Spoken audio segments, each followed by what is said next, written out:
তুমি তো অনেকদিন ধরে এই কুকর্মটা করো। তোমার অফিসের বা বাইরের কোনো প্রভাবশালী লোকরা কি বিনা পয়সায় তোমার এই কোনো কাজ করতে বলতো? জি স্যার, এই সংখ্যাটাই স্যার আসলে বেশি, বিভিন্ন চাপে পড়েই আসলে এই কাজগুলি করা হতো।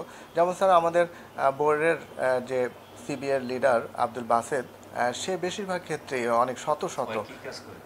সে কম্পিউটার অপারেটর। আচ্ছা, আর সে আসলে সনদ শাখায় কাজ করে, সে আর সনদ শাখায় ব্যাকএন্ডের কাজ অন্য করে। লোক আর এটা ছাড়াও রেজিস্ট্রেশন শাখার অ্যাসিস্ট্যান্ট প্রোগ্রামার মামুনুর রশিদ এটার সাথে জড়িত। এছাড়া সে এখন কি করতো?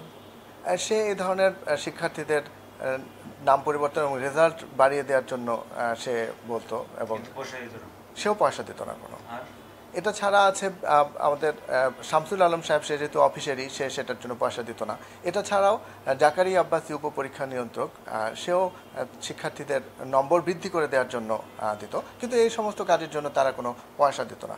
এছাড়াও কেন তোমার তখন পয়সা তুমি চাইতে না?